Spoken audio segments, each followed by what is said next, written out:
Hello guys, स्वागत है आपका अपने यूट्यूब चैनल शुक्ला क्लासेस में। एनसीईआरटी की इस कड़ी में आज हम लोग कक्षा 8 की पाठ्य पुस्तक जो विज्ञान विषय का है उसका हम लोग आज से अध्ययन की शुरुआत करने जा रहे हैं।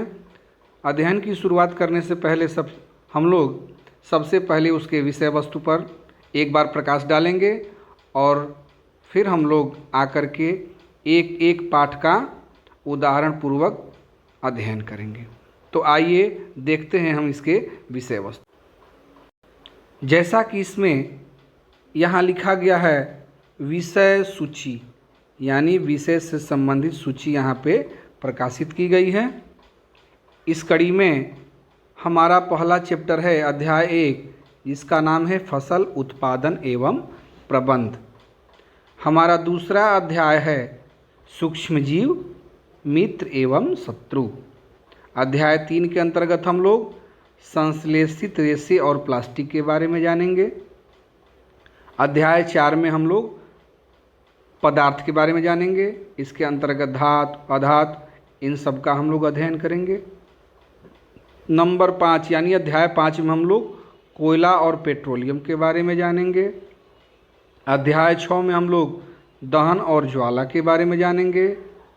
फिर अध्याय 7 में हम लोग पौधों एवं जंतुओं का संरक्षण, इस चैप्टर को पढ़ेंगे। फिर हमारा 8वां चैप्टर है कोशिका। इसके अंतर्गत इसकी संरचना एवं इसके प्रकार के बारे में पढ़ेंगे। अध्याय 9 में हम लोग जंतुओं के जनन, यानी जंतुओं में कैसे जनन होता है, इस चीज़ को हम लोग पढ़ेंगे। आगे बढ़ते हैं हम लोग। अध्याय 10 में हम लोग किशोरा अवस्था की ओर, यानी किशोरावस्था क्या होती है, इसके विभिन्न चरणों के बारे में जानेंगे। अध्याय 11 में हम लोग बल तथा दाब, इसके बारे में पढ़ेंगे। अध्याय 12 में घर्षण के बारे में पढ़ेंगे। अध्याय 13 ध्वनि हमारा चैप्टर है। अध्याय 14 में विद्युत धारा के रासायनिक प्रभाव क्या क्या होते हैं, इसको पढ़ेंगे। अध्याय 15 में कुछ प्राकृतिक परिघटनाएं होती हैं, उनके बारे में पढ़ेंगे। अध्याय 16 में प्रकाश यानी लाइट के बारे में पढ़ेंगे। अध्याय 17 में हम लोग तारे एवं सौर परिवार के बारे में, तथा अंतिम अध्याय 18 में हम लोग वायु तथा जल प्रदूषण, इसके बारे में हम लोग अध्ययन करेंगे। तो आइए हम लोग चैप्टर 1 की शुरुआत हम लोग करते हैं, जिसका नाम है फसल उत्पादन एवं प्रबंध। यानी इस चैप्टर के अंतर्गत हम लोग फसल क्या होती है, उसका उत्पादन कैसे होता है एवं उसका प्रबंध कैसे किया जाता है, इस बारे में हम लोग पढ़ेंगे। तो इस चैप्टर में सबसे पहले इसकी शुरुआत कहाँ से होती है हम ये लोग जानेंगे, देखेंगे इसको। तो इस चैप्टर में बूझो और पहेली नाम की 2 लड़कियां होती हैं। वह अपने चाचा के घर जाती हैं, और जब वो अपने चाचा के घर जाती हैं तो वो वहाँ पे कुछ हथियार देखती हैं, कृषि के हथियार। उनके चाचा जी चूँकि किसान हैं, तो उनके घर में या उनका खेत होगा, वहाँ पे कृषि संबंधित जितने भी औजार होते हैं वो रखे हुए हैं। वो लोग बारी बारी से सभी औजारों को देखती है और यह सोचती है कि यह है क्या, इसका प्रयोग कैसे किया जाता है, कब किया जाता है, इसी बारे में वो लोग आपस में चर्चा करती हैं। तो आइए हम लोग भी चर्चा करते हैं। तो सबसे पहले ये जानेंगे कि फसल क्या होता है। फसल को हम लोग इस प्रकार से परिभाषित कर सकते हैं कि जब एक ही किस्म के पौधे किसी स्थान पर बड़े पैमाने पर उगाए जाते हैं तो इसे हम फसल कहते हैं। उदाहरण के रूप में यदि हम लोग लेना चाहें तो गेहूं का फसल, धान की फसल, मक्के की फसल को ले सकते हैं। और हम यह कह सकते हैं कि किसी खेत में जो है ज़्यादा मात्रा में यदि गेहूं का पौधा उगा हुआ है, धान का पौधा लगा है, मक्के का पौधा लगा है, तो हम यह कह सकते हैं कि यह हमारा धान का फसल है, गेहूं का फसल है, मक्के का फसल है। चूँकि भारत एक बहुत बड़ा विशाल देश है, यह क्षेत्रफल में भी बहुत बड़ा है, और चूँकि बड़ा होने के साथ साथ इसके जो अलग अलग राज्य हैं, वहाँ के अलग अलग राज्यों में अलग अलग प्रकार के मौसम पाए जाते हैं। कहीं नमी होती है, कहीं सर्दी होती है, कहीं गर्मी होती है। तो इस प्रकार से भारत में भी इसके सभी हिस्सों में अलग अलग प्रकार के मौसम देखने को मिलते हैं। भारत में फसलों का वर्गीकरण दो रूपों में किया गया है। पहला है खरीफ की फसल और दूसरा है रबी की फसल। तो आइए हम लोग जानते हैं कि खरीफ की फसल होती क्या है। तो जो फसल वर्षा ऋतु में उगाई जाती हैं उन्हें हम खरीफ की फसल कहते हैं। खरीफ की फसल के अंतर्गत यानी जून से सितंबर तक में, तो इस मौसम में हम लोग धान, मक्का, सोयाबीन, मूंगफली, कपास इत्यादि का उत्पादन करते हैं। तो ये जितने भी पौधे हैं, जितने भी फसलें हैं, इनको हम खरीफ की फसल के नाम से जानते हैं। दूसरा हमारा हुआ रबी की फसल। तो जो फसल शीत ऋतु में यानी कि जाड़े के मौसम में उगाई जाती हैं उन्हें हम रबी की फसल कहते हैं। तो रबी की फसल के अंतर्गत हमें गेहूँ, चना, मटर, सरसों तथा अलसी के फसल इसके प्रमुख उदाहरण हैं। कुछ स्थानों पर हम लोग ये भी देखते हैं कि दालें और सब्जियां भी उगाई जाती हैं गर्मी के मौसम में। तो आगे हम लोग बढ़ते हैं इसमें, और इसी क्रम में हम लोग ये जानेंगे कि आखिर फसल पद्धतियाँ होती क्या है। जो हमारी फसल पद्धतियाँ होती है वो क्या होती है। तो इसको हम इस प्रकार से कह सकते हैं कि किसी फसल को उगाने में किसी भी किसान को फसल बोने से लेकर के फसल के भंडारण तक, काटने के बाद उसके भंडारण तक तमाम तरह की क्रियाएं करनी होती है। तो उन्हीं क्रियाओं को हम फसल पद्धतियों के नाम से जानते हैं। तो इन क्रियाओं को जो है निम्न प्रकार से वर्गीकृत किया गया है।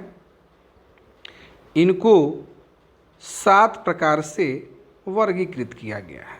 जो बॉक्स में हम इसको कवर कर रहे हैं वो 7 प्रक्रियाएं हैं। सबसे पहले मिट्टी की तैयारी करना। किसान जब भी खेती करता है तो सबसे पहले वो मिट्टी की तैयारी करता है, फिर बुआई करता है। बुआई करने के बाद इसमें खाद या उर्वरक देता है, उसका सिंचाई करता है, फिर खरपतवार से उसकी सुरक्षा करता है, कटाई करता है और अंत में उसका भंडारण करता है। तो ये हुई हमारी पूरी फसल पद्धतियाँ। और अब हम लोग क्या करेंगे कि बारी बारी से इन सभी पद्धतियों के बारे में विस्तार पूर्वक चर्चा करेंगे, जिससे हमको ये क्लियर हो जाए कि ये जो पॉइंट दिए गए हैं इनका मतलब क्या होता है। तो सबसे पहले हम लोग जानेंगे कि मिट्टी तैयार करना यानी मिट्टी की तैयारी ये क्या होता है। तो जब किसान जो है फसल बोने को होता है तो सबसे पहले वो क्या करता है कि वह खेत में जाता है और उस खेत को ट्रैक्टर के द्वारा या पुराने ज़माने में हल के द्वारा उसकी मिट्टी को उलटना पुलटना पड़ता है। इसी उलटने पुलटने की प्रक्रिया को हम जुताई के नाम से जानते हैं। मिट्टी के अंतर्गत जो भी जीव जंतु होते हैं, जो भी सूक्ष्म जीव होते हैं, जैसे केचुआ हुआ हमारा, तो केचुए को किसान का मित्र कहा जाता है। किसान का मित्र कहने का तात्पर्य यह है कि वह किसान को फ़ायदा पहुंचाता है। और फ़ायदा किस प्रकार पहुंचाता है। केचुए का काम है मिट्टी के अंदर छेद करना, और मिट्टी के अंदर छेद करके वो मिट्टी के अंदर चला जाता है, फिर वहाँ से मिट्टी खाता है और वह शौच के रूप में मिट्टी ही निकालता है। इससे क्या होता है कि नीचे की मिट्टी ऊपर चली आती है, उसमें छिद्र बन जाते हैं, नीचे मिट्टी को श्वसन क्रिया में सहायता मिलती है। तो इस प्रकार से हम कह सकते हैं कि केंचुआ किसान का मित्र होता है।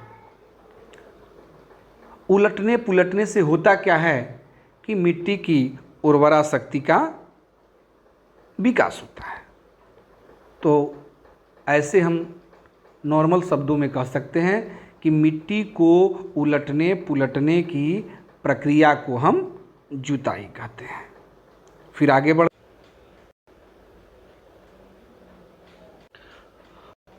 अब जब हम लोग मिट्टी को उलट पुलट चुके हैं, यानी कि उसका हम जुताई करा दिए हैं, तो अब हमारा नंबर आता है बुआई करने का। तो बुआई करने से पहले हमको यह सुनिश्चित कर लेना होता है कि जो हम बीज डाल रहे हैं वह उच्च गुणवत्ता का होना चाहिए। यदि हम उच्च गुणवत्ता का बीज नहीं डालेंगे तो उपज हमारी बहुत ही कम होगी, या यदि हम निम्न स्तर का बीज का उपयोग करते हैं तो हो सकता है कि वह हमारा फसल ही खेत में न उगे। तो सबसे पहले हमको क्या करना होता है, हमको बीज का चयन करना होता है। मार्केट से जाकर के हम लोग बीजों अच्छी क्वालिटी का बीज जो है चुनते हैं, जिसका उपज अच्छा होता है और उसके जमने की जो गारंटी होती है वह 100% यानी 80% के लगभग होती है। तो होता क्या है, जब हम लोग बीज का चुनाव करते हैं तो फिर हम लोग घर आकर के उसको टेस्ट भी करते हैं। तो टेस्ट किस लिए करते हैं, टेस्ट इसलिए करते हैं कि जो हमारे बीज होते हैं उसमें से ऐसे भी कुछ बीज होते हैं जो खोखले होते हैं, क्षतिग्रस्त या खोखले होते हैं। तो उसको टेस्ट करने के लिए हम उसको पानी में डालते हैं। पानी में डालने के बाद जो बीज ऊपर तैरने लगते हैं उन बीजों को हम छान करके हटा लेते हैं, और जो हमारे अच्छे बीज होते हैं, स्वस्थ बीज होते हैं, हम उसको अलग कर लेते हैं और उसका हम वो लोग उपयोग करते हैं बोने के रूप में। तो जब हम लोगों ने अच्छी क्वालिटी के बीज का चुनाव कर लिया तो अब नंबर आता है उन बीजों को लेकर के खेत में बोने का। तो अभी के समय में यदि सबसे प्रचलित जो तरीका है बीज बोने का वो है सीड ड्रिल। सीड ड्रिल का उपयोग जो है ट्रैक्टर द्वारा किया जाता है, और यह करता क्या है, यह बीजों में समान दूरी और गहराई बनाता है। इससे क्या होता है कि सारे बीज एक प्रकार के उगते हैं और वह बीजों को इतना नीचे कर देता है कि जो पंछी होते हैं उन बीजों को नुकसान नहीं पहुंचाते हैं। तो इस प्रकार से क्या होता है कि समय और श्रम दोनों की बचत होती है बुआई के। जो सीड्रिल होता है वह पौधों को एक निश्चित दूरी पर बोता है। इससे फ़ायदा ये होता है कि पौधे जो होते हैं वो घने नहीं होते हैं। यदि पौधा घना हो जाएगा तो फिर हमको क्या करना होगा, उसको निकालना होगा। किस लिए निकालना होगा कि पौधे जब दूर दूर रहते हैं तो वो सूर्य का प्रकाश, पोषक तत्व और जल उनको पर्याप्त मात्रा में प्राप्त होता है। इसीलिए हम लोग क्या करते हैं कि जब हमारा पौधा यानी फसल बहुत ही घनी हो जाती है तो उसमें से कुछ पौधों को निकाल करके हम लोग हटा देते हैं, जिससे बाकी के जो पौधे हैं वो आसानी से ग्रोथ कर सकें। अब जब हम लोगों ने खेत की जुताई कर ली, बुआई कर ली, तो उसके बाद जब थोड़ा सा पौधा बड़ा हुआ तो अब नंबर आता है तीसरे नंबर पे खाद एवं उर्वरक मिलाना। क्योंकि बहुत सारे पोषक तत्व जो होते हैं मिट्टी से प्राप्त हो जाते हैं, लेकिन सभी पोषक तत्व मिट्टी से नहीं प्राप्त होते हैं। तो हमको क्या करना होता है कि हमको बाहर से उनको कुछ न कुछ पावर देने के लिए हमको खाद या उर्वरक का यूज करना होता है। या हम लोग ऐसे कह सकते हैं कि मिट्टी में पोषक स्तर को बनाए रखने के लिए हमें खाद एवं उर्वरक की आवश्यकता होती है। आइए अब आगे देखते हैं। लगातार होता क्या है कि जब हम लोग फसल बोते रहते हैं, जैसे मान लीजिए कि किसी सीजन में हमने गेहूं बोया, उसके बाद हम लोगों ने धान बो दिया, फिर दोनों के बीच में गैप हुआ तो हमने सब्जी बो दिया। तो इस प्रकार से होता क्या है कि खेत को जो है थोड़ा भी आराम नहीं मिलता है और धीरे धीरे जो उसके पोषक तत्व होते हैं उस ज़मीन के, उस मिट्टी के, धीरे धीरे कम होने लगते हैं। और जब वह कम होंगे तो जो आने वाली फसलें हैं उनका उत्पादन कम होने लगेगा, किसान को घाटा होने लगेगा, नुकसान होने लगेगा। तो इसी नुकसान को पूरा करने के लिए हमको बीच बीच में उसको खाद देना पड़ता है। यदि हम पर्याप्त मात्रा में खाद नहीं देते हैं तो हमारे पौधे कमज़ोर हो जाएंगे। अब देखिए, अब इसमें होता क्या है कि खाद और उर्वरक, मुख्य चीज़ यहाँ ये है कि दोनों में हमको ये जानना होता है कि खाद क्या होता है और उर्वरक क्या होता है। तो हम लोग अभी खाद और उर्वरक में कुछ अंतर होते हैं, तो हमको पहले वो जान लेना होगा कि उर्वरक और खाद आखिर होता क्या है। तो यहाँ देखिए, एक डायग्राम बनाया गया है जिसको हम थोड़ा सा हाईलाइटेड कर देते हैं। ये देखिए जो हमारा है, इसके अंतर्गत उर्वरक और खाद में कुछ अंतर बताए गए हैं। ऐसे भी हम कह सकते हैं कि जो हमारा उर्वरक होता है वह अकार्बनिक लवण होता है और जो हमारा खाद होता है वह प्राकृतिक होता है, जो हमारे द्वारा ही हमारे घर पर तैयार किया जाता है। कैसे तैयार किया जाता है? यह गाय, भैंस, बकरी, जो भी जीव हमारे पास है उनका गोबर होता है, मानव का अपशिष्ट होता है, पेड़ पौधों के अवशेष होते हैं, पत्ता होता है, किचन के कुछ सामान होते हैं निकले हुए, इन्हीं को मिला करके खाद का निर्माण किया जाता है। फिर उर्वरक में है कि उर्वरक का उत्पादन हम लोग फैक्ट्रियों में करते हैं। तो जब फैक्ट्री में किसी चीज़ का उत्पादन करेंगे हम लोग तो वह महंगा होगा, उसको लाने में, ले जाने में, उसके पैकिंग में बहुत सारे खर्च आते हैं। लेकिन ये जो खाद है वो हमारे द्वारा खेतों में बनाई जाती है। तो खेतों में बनाई जाती है, अपने घर पे बनाई जाती है, तो इनको ले जाने में, ले आने में बहुत ही कम खर्च की आवश्यकता होती है। फिर है उर्वरक, मिट्टी में ह्यूमस को बनाए नहीं रखता है। यानी कि जब हम किसी मिट्टी में उर्वरक को मिलाते हैं तो उसको, उस मिट्टी को ह्यूमस प्राप्त नहीं होता है, जबकि खाद में ऐसा नहीं है। खाद में मिट्टी को ह्यूमस प्रचुर मात्रा में मिलती है। फिर उर्वरक है, उर्वरक में पादप, पोषक जैसे कि नाइट्रोजन, फास्फोरस तथा पोटेशियम प्रचुर मात्रा में मिलते हैं। लेकिन खाद में पादप, पोषक तुलनात्मक रूप में कम प्राप्त होते हैं। तो यहाँ कुछ अंतर हम लोग को देखने को मिला, लेकिन कुल मिला जुला करके हम यही कहना चाहते हैं कि यदि हम घर का बनाए हुए खाद का उपयोग अपने फसल में करते हैं तो आज के समय में जितना नुकसानदायक गेहूँ, चावल, अन्य प्रकार की सब्जियां हो गई हैं उससे हम लोग बच सकते हैं। आइए अब नीचे देखते हैं कि खाद के क्या लाभ हैं।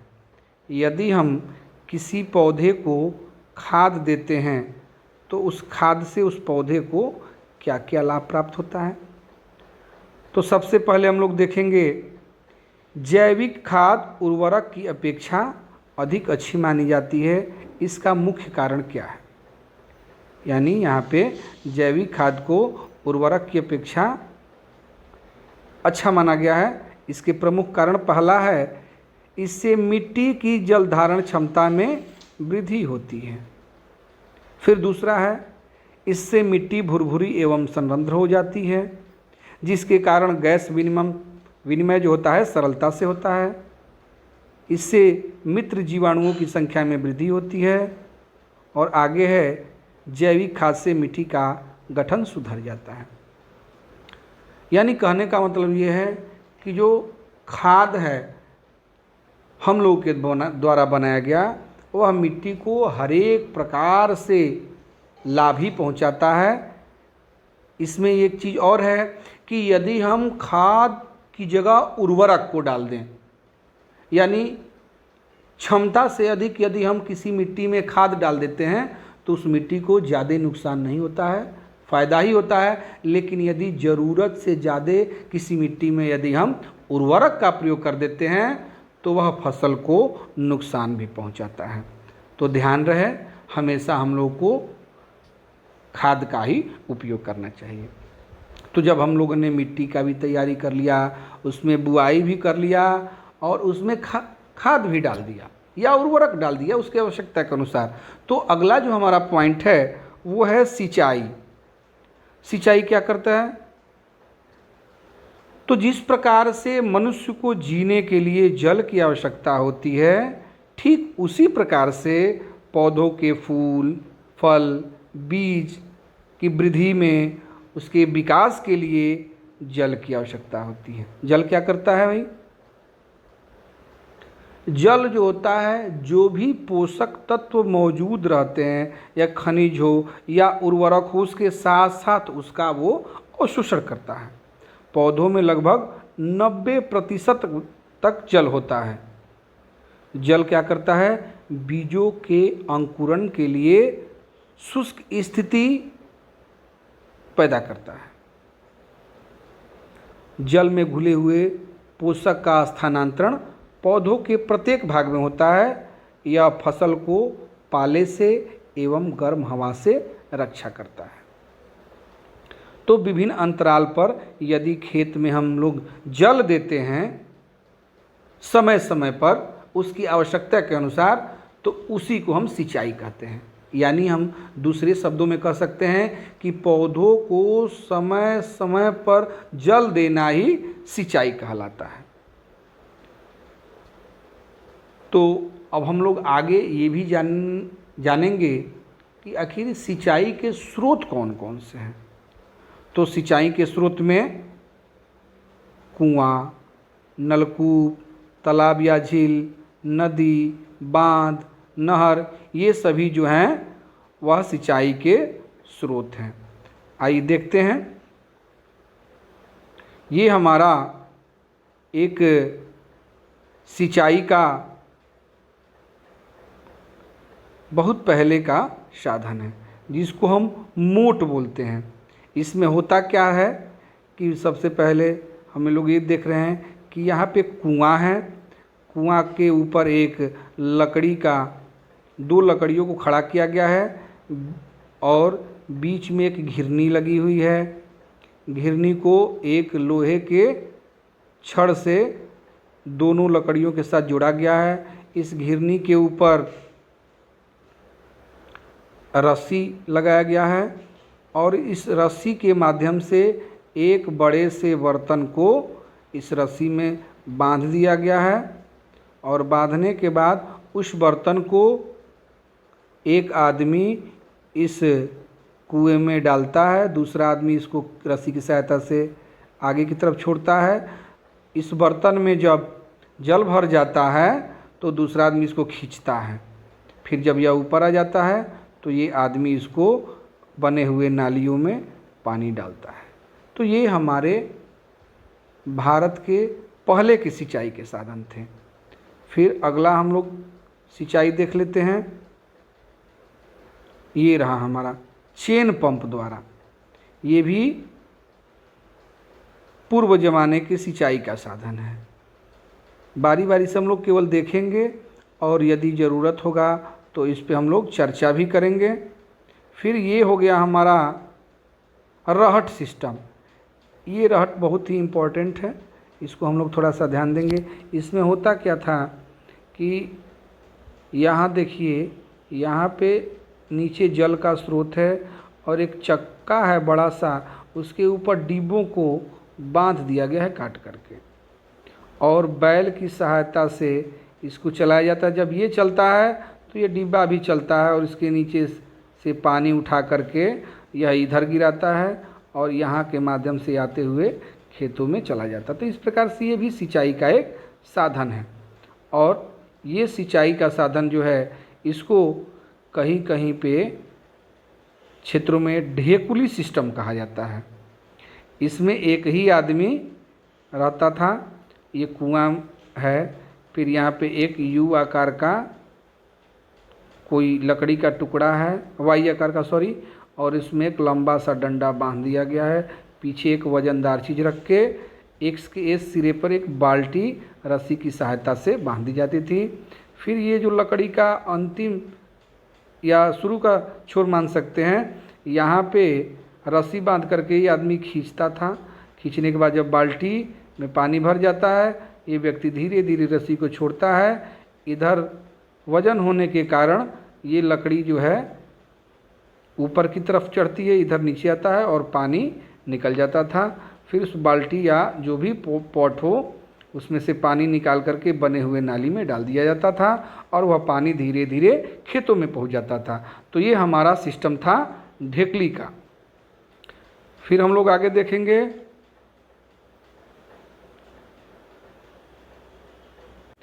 ऊपर हमने जो पढ़ा था वो सिंचाई की पुरानी विधियां थी। सिंचाई की पुरानी विधि, ये पुरानी विधि थी। लेकिन अब हम लोग ये देखेंगे कि सिंचाई की आधुनिक विधियां कौन कौन सी हैं। चूँकि अभी जल का बहुत ही दोहन हो रहा है और सबसे ज़्यादा जल का दोहन सिंचाई में ही होता है। तो धीरे धीरे जो जल की स्थिति हो रही है, तो इस पे आगे रिसर्च चल रहे हैं। तो इसमें जो है दो प्रकार की आधुनिक विधियों में दो प्रकार का सिंचाई के बारे में चर्चा किया गया है।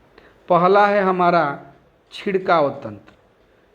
छिड़काव तंत्र से हमारा ये तात्पर्य है, यहाँ इसको हम इससे समझेंगे। देखिए, इस चित्र के माध्यम से हम लोग इसको समझने का प्रयास करते हैं। यहाँ देखिए, यहाँ पे क्या है कि ये मोटर लगा हुआ है, बोरिंग है, यहाँ से पानी निकलता है। पानी निकलने के बाद ये मुख्य पाइप होता है। मुख्य पाइप से एक बड़ा सा पाइप इधर है। इसमें से क्या हुआ है कि एक डंडा निकला रहता है और डंडे के ऊपर एक नोजल लगा रहता है। नोजल लगा रहता है और यहीं से ये फव्वारे के रूप में पानी को छिड़कता है। तो इससे क्या होता है कि कम पानी में ही ज़्यादा पौधे को पानी मिल जाता है। इससे होता क्या है कि पानी की कम मात्रा से ही हम पूरे खेत की सिंचाई आसानी से कर सकते हैं। तो ये रहा हमारा छिड़काव तंत्र। फिर हमारा दूसरा तंत्र है ड्रिप तंत्र। ड्रिप तंत्र को इस चित्र के माध्यम से हम लोग समझेंगे। देखिए, यहाँ पे ड्रिप तंत्र विधि है। इसमें क्या होता है, इसमें मोटर लगा होता है या हमारा बोरिंग होता है। इससे एक मेन पाइप निकाल करके और जहाँ जहाँ पौधे होते हैं उनके जड़ों में ले जा करके जल को डायरेक्टली गिराया जाता है। इससे क्या होता है कि जो अगल बगल में जल फैलना चाहिए वो जल नहीं फैलता है और केवल पौधों के जड़ को ही पानी मिलता है। क्योंकि सिंचाई तो हम लोग पौधों के जड़ों का कर रहे हैं, पौधे से हमको मतलब है, बाकी ज़मीन से तो मतलब है नहीं। तो हमको जो है इस विधि के द्वारा पौधों के जड़ों को डायरेक्ट पानी मिल जाता है और बाकी का जो पानी इधर उधर बाकी विधियों में इधर उधर फैल जाता है। इस विधि में इस प्रकार नहीं होता है। जितनी पानी की आवश्यकता होती है उतनी ही पानी का हम लोग यूज करते हैं। जब हम पौधे को सिंचाई कर दिए तो अब होता क्या है कि अब पौधों में वृद्धि और विकास होने लगती है, लेकिन उसके साथ ही साथ उसके कुछ गलत दोस्त भी बन जाते हैं। दोस्त से हमारा मतलब ये है कि उसके आसपास कुछ ऐसे भी पौधे आ जाते हैं जिनको हमने फसल के रूप में यानी बीज के रूप में उस खेत में नहीं बोया है या उस ज़मीन पे नहीं लगाया है। तो वो अवांछनीय जो पौधे होते हैं वो क्या करते हैं कि जो हमारा फसल है उसको जो पोषक तत्व मिलना चाहिए, जो उनको पावर मिलना चाहिए, वो न लेकर के वो स्वयं ले लेते हैं। तो इन्हीं अवांछनीय पौधों को हम खरपतवार कहते हैं। और जब हमारा खरपतवार हमारे घर में, हमारे खेत में आ गया तो हम क्या करेंगे भाई? तो हमारा सबसे पहला काम होता है कि उन पौधों को इन खरपतवारों से आज़ाद कर देना। तो खरपतवार को हम क्या करते हैं? निराई गुड़ाई के माध्यम से या उस पौधों को निकाल करके या दवा के छिड़काव के माध्यम से हम लोग उस पौधों से उन खरपतवारों को अलग कर सकते हैं। तो यहाँ एक प्रश्न बनता है कि निराई किसे कहते हैं? निराई जो है वो क्या होती है? तो उसको हम इस प्रकार से समझ सकते हैं कि जो हमारे पौधों के साथ साथ जो अवांछनीय पौधे उग जाते हैं उनको हटाने की प्रक्रिया को ही हम निराई कहते हैं। कहीं कहीं ये होता है कि इतने ज़्यादा अवांछनीय पौधे आ जाते हैं कि उनको निराई गुड़ाई करना बहुत ही कठिन हो जाता है। तो उस स्थिति में हम क्या करेंगे भाई? तो उस स्थिति में हम लोग करते हैं कि कुछ खरपतवार नाशी होते हैं, कुछ खरपतवार नाशी होते हैं, उनका उपयोग यानी उनका छिड़काव करके भी हम लोग उन अवांछनीय पौधों को हटा सकते हैं। तो इसमें होता है 2,4-D इत्यादि प्रकार के कीटनाशी होते हैं, खरपतवार नाशी होते हैं, जिनको हम जो है इसकी छिड़काव की सहायता से उसको समाप्त कर सकते हैं। इसमें होता क्या है कि एक मशीन में इस दवा को जल में अनुपातिक होता है, उसमें सब दिया रहता है कि कितने जल में कितनी दवा को मिलाएंगे और उसके बाद उसका छिड़काव किया जाता है। जैसे ही उन अवांछनीय पौधों पर उस दवा का छिड़काव किया जाता है, धीरे धीरे वह पौधा मुरझाने लगता है और कुछ दिनों के बाद वो पौधा सूख जाता है। इस प्रकार जो हमारे द्वारा बोए गए पौधे हैं, जो वांछनीय पौधे हैं, उनको इन खरपतवारों से मुक्ति मिल जाती है। यहाँ देखिए, यहाँ चित्र में एक किसान जो है वह छिड़काव कर रहा है। छिड़काव की चीज़ में एक होता है कि यह लाभदायक के साथ साथ नुकसानदायक भी है। यहाँ आप लोग देख रहे हैं कि एक किसान अपने मुंह पे मास्क लगा करके यहाँ छिड़काव कर रहा है। यानी यदि इसको छिड़कने में थोड़ी सी भी असावधानी हो तो ये हमारे लिए, मानव जीवन के लिए बहुत ही गलत चीज़ है। इससे एक बात और बताना चाहेंगे, ये जो छिड़काव होता है यह वायु प्रदूषण का भी एक कारक होता है। यह क्या करता है कि यह वातावरण में फैल जाता है और सांस के माध्यम से हमारे शरीर के अंदर चला जाता है और विभिन्न प्रकार के बीमारियों का यह जड़ होता है। तो हम लोग बहुत कम चाहते हैं कि इसका छिड़काव हो, जहाँ तक संभव हो कि निराई गुड़ाई के द्वारा ही फसल से उन खरपतवारों को अलग किया जाए। अब जब सब कुछ हो गया तो अब हमारा फसल जो है तैयार हो गया। जो फसल तैयार हो जाता है तो अब हमारा ये काम होता है कि अब फसल को ज़मीन से यानी उसके डंठल से अलग करें। तो आइए देखते हैं हम लोग। अब उस फसल का हम लोग कटाई करेंगे। तो कटाई क्या होता है भाई? फसल की कटाई एक महत्वपूर्ण कार्य होती है। फसल पक जाने के बाद उसको काट देते हैं, अलग कर देते हैं डंठल से। कटाई के दौरान या तो पौधे को खींचकर उखाड़ लेते हैं अथवा उसे धरातल के पास से काट लेते हैं। एक अनाज फसल को पकने में लगभग 3 से 4 महीने का समय लगता है। अब यह कटाई भी कई प्रकार से होती है। आज के आधुनिक युग में, पहले के ज़माने में जो है फसलों की कटाई हाथ से यानी हंसिए के सहायता से उसको, या दराती उसको भी बोलते हैं कहीं कहीं, उसकी सहायता से पौधों से जो है पौधों को अलग कर लिया जाता था। लेकिन अभी के समय में क्या है कि समय का और श्रम का बचत करने के लिए कुछ ऐसे यंत्र आ गए हैं जो कई घंटों का काम मिनटों में कर देते हैं। उसी में एक है हार्वेस्टर। हार्वेस्टर एक ऐसी मशीन है जो पौधों को तो ज़मीन से यानी डंठल से अलग करती ही है, वह अनाज और भूसे को भी अलग कर देती है। तो इसके आ जाने से क्या हुआ है कि जो किसान का आय है उसमें भी बढ़ोतरी हुई है, उसके समय की बचत होती है। और जो पहले के ज़माने में आय से हमारा ये तात्पर्य है कि पहले के ज़माने में, पुराने समय में पहले खेत की कटाई होती थी, उसके बाद थ्रेसर के माध्यम से उसका दौनी होता था, यानी कि अनाज को उसके कवर से अलग कर देना, ये थ्रेसिंग कहलाता है।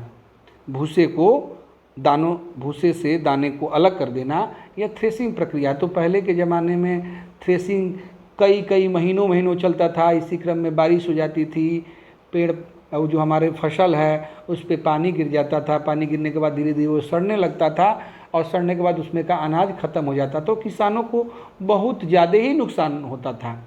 लेकिन जब से यह आधुनिक मशीनें आ गई हैं, हार्वेस्टर हुआ या ट्रैक्टर का जो थ्रेशर हुआ, उससे घंटों का काम मिनटों में हो जाता है, तो किसान को इससे समय की भी बचत, फसल नुकसान से भी बच जाती है।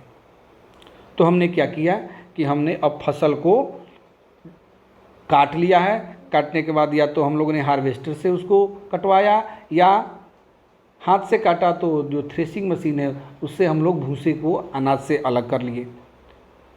तो जो अब हम लोग इसको देखिए, यहाँ पे हार्वेस्टर का, यानी कई जगहों पे इसको कंबाइन भी बोलते हैं, कंबाइन मशीन। या देखिए इसके आगे का हिस्सा जो है यह डंठल को अपनी तरफ खींचता है, फिर इसके माध्यम से ये अंदर जाता है। अंदर जाने के बाद थ्रेसिंग हो करके यहाँ से उसका अपशिष्ट पदार्थ नीचे निकलता है, और यहाँ इसका स्टोर है, यह अनाज को स्टोर करता है, और अंत में पाइप की सहायता से वह किसी जगह, एक जगह पे अनाज को गिरा देता है, और किसान उसको लेकर के अपने घर चला जाता है। फिर यदि हम लोग हाथ से किसी पौधे को काट रहे हैं, थ्रेसिंग कर चुके हैं, तो यहाँ पे हम लोग देखेंगे कि ये फटकने वाली मशीन है। इसके अंदर जो है अनाज को हम लोग फटक सकते हैं, यानी कि भूसे को अलग कर सकते हैं। तो जो हम लोग, अब एक चीज़ और है कि हमारे भारत देश में कोई न कोई पर्व त्यौहार जो हम लोग मनाते हैं, वह चूँकि भारत एक कृषि प्रधान देश है, तो यहाँ जो भी पर्व या त्यौहार मनाए जाते हैं उनका कहीं न कहीं कृषि से संबंध जरूर है। तो यहाँ आप लोग देखेंगे कटाई का पर्व, कटाई का पर्व होता है हमारे यहाँ। कटाई ऋतु के साथ कुछ विशेष पर्व जैसे पोंगल, बैसाखी, होली, दिवाली, नवान्या एवं बिहू, ये जितने भी पर्व हैं वह हमारे कहीं न कहीं कृषि से जुड़े हुए हैं। भारत में जो है सभी भागों में कटाई के समय हर्षोल्लास का मौसम रहता है। अब हम लोगों ने क्या किया, अब हम लोगों ने कटाई कर लिया, अपने अनाज को इकट्ठा कर लिया। अब होता क्या है कि यदि हम अनाज को ऐसे ही खुला छोड़ दें तो अनाज में जो है कीड़े पड़ जाते हैं, अनाज खाने योग्य नहीं रहता है। तो अब हमारा सबसे अंतिम काम है उस अनाज को सुरक्षित रखना, यानी कि हमारा अंतिम जो पॉइंट है वह है भंडारण। भंडारण जो होता है एक महत्वपूर्ण कार्य होता है। यदि हम फसल के दाने को अधिक समय तक रखना चाहते हैं तो उन्हें क्या करना होगा, नमी से, कीट से, चूहों से तथा सूक्ष्मजीवों से उसको सुरक्षित करना पड़ेगा। तो हम करते क्या है कि जब हम लोगों ने अनाज को अपने घर पे ला दिया तो हमारा काम यही होता है कि सबसे पहले हम उस अनाज को फैला दें, फैलाने के बाद उसको सुखा दें, जिससे कि उस फसल के अंदर जो नमी होगी तो नमी खत्म हो जाए। यदि हम नमी युक्त पौधे को भंडारण कर देंगे तो उसमें धीरे धीरे कीड़े पड़ने की संभावना हो जाती है। यदि हम उसको सुखा देते हैं तो जीवों के आक्रमण का जो है डर वह धीरे धीरे खत्म होने लगता है। अब क्या हुआ कि जब हम लोगों ने अनाज को सुखा करके एक बोरे में रख लिया, तो बोरे में रखने के बाद उसको क्या करते हैं कि हम उसको, यदि बड़े पैमाने पर रखना है तो हम उसको भंडार गृह में उसको रख देते हैं, या कहीं कहीं हम लोग देखिए यहाँ पे भंडार गृह बनाया गया है, जिसको हम लोग साइलो नाम से जानते हैं। ये हमारा साइलो रहा भंडार गृह, इसके अंदर अनाज को हम लोग रख देते हैं। या दूसरा हम लोग ये कह सकते हैं ये हमारा एफसीआई का गोदाम है, फूड कॉरपोरेशन ऑफ इंडिया। ये भी क्या करता है, ये भी अनाज का भंडारण करता है। तो हम लोगों ने इस चैप्टर 1 जो कि हमारा था फसल उत्पादन और प्रबंधन, तो फसल में मिट्टी की तैयारी के साथ साथ हमने अंतिम पॉइंट जो था भंडारण तक पढ़ लिया है। अब इससे जो संबंधित प्रश्न बनते हैं उसको हम लोग अगली कड़ी में यानी अगले वीडियो में देखेंगे। तब तक के लिए धन्यवाद।